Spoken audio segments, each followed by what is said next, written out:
네, 이어서 코로나19 상황 좀 더 짚어보겠습니다. 서지원 대전시 의사회 감염병 대책위원 나와 있습니다. 어서 오세요, 위원님. 예, 안녕하세요. 정부가 오늘 코로나19 유행이 감소세로 전환했다고 공식 발표를 했습니다. 또 대전과 세종 충남 지역 확진자만 봐도요. 물론 주말 효과가 있겠습니다만 전날보다 10,000명 정도가 감소를 했습니다. 전문가가 보시기에 현재 상황 어떻게 진단하십니까? 예, 오늘 그 권덕철 보건복지부 장관께서도 얘기하셨다시피 11주 만에 드디어 감소세로 들어선 것이 확인됐다고 했고요. 네. 그래서 아마 정점을 지난 것으로 공식적으로 얘기를 했습니다. 그렇지만 현재 지금 그 숨어 있는 오미크론 환자들, 그러니까 검사를 받지 않는다든가 또는 검사를 거부하는 그런 분들이 있어서 실제 그 감염된 환자는 정부에서 얘기하는 확진자들보다는 훨씬 더 많은 걸로 예상하고 있고, 일부 감염병 학자들 같은 경우는 2배 정도가 더 진행되고 있다라고 예측을 하고 있기 때문에 그렇게 따진다고 하면 지금 환자가 수는 실제보다 훨씬 더 많은 것으로 예상되고, 그렇게 되면 정점이 지금 지나가고 있다라고 보지만 이 정점의 그 피크는 지나서 이 둔화되는 폭이 예상을 할 때는 보통 한 달 반 정도 지나면 안정화 단계로 들어가서 감소가 확연하다고 할 수가 있는데 지금 스텔스 오미크론이나 이런 숨어있는 환자들 같은 경우가 확진이 된다라고 하면 실제는 지금 예상보다는 좀 더 길어질 가능성이 있다고 봅니다. 지금 말씀하신 것처럼 많은 전문가들이 그 오미크론 하위 변이, 이른바 스텔스 오미크론이라고 하는데 이 BA2가 국내 확산의 새로운 변수가 될 것이다라고 지적을 하고 있고요. 다른 나라의 경우도 이 BA2가 유행하면서 다시 반등세로 진행이 되고 있는데 그렇게 똑같이 진행될 거다 이렇게 예상을 하시는 겁니까? 그렇죠. 왜냐하면 지금 영국이나 프랑스 같은 유럽 국가들은 그 방역을 완전히 풀고 나서 그 스텔스 오미크론이 다시 재유행을 해서 한 번에 피크를 다시 찍은 적이 있거든요. 네.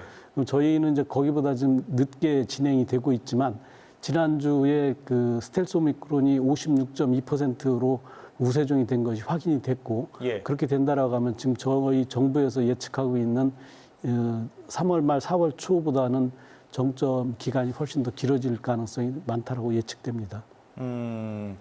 이 변이가 그러니까 기존에 오미크론 걸렸던 분들이 BA2에 또 걸릴 가능성도 있는 겁니까? 그렇죠. 지금 그 스텔스 오미크론이 검사가 잘 안 되고 그다음에 기존 검사에서 확진이 안 되는 경우가 많기 때문에 스텔스라는 말이 붙었는데요.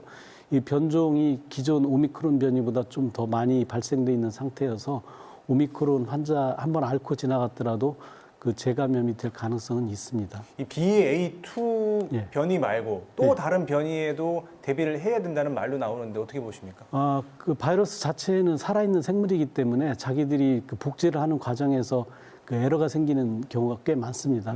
특히 싱글 스트랜드드 한 줄로 된 외가닥 그 RNA 바이러스이기 때문에 특히 이 복제하는 과정에서 변이가 상당히 많이 발생하고 있고 그렇기 때문에 코로나 바이러스에서는 다른 변종이 발생할 가능성이 상당히 높습니다. 그렇군요.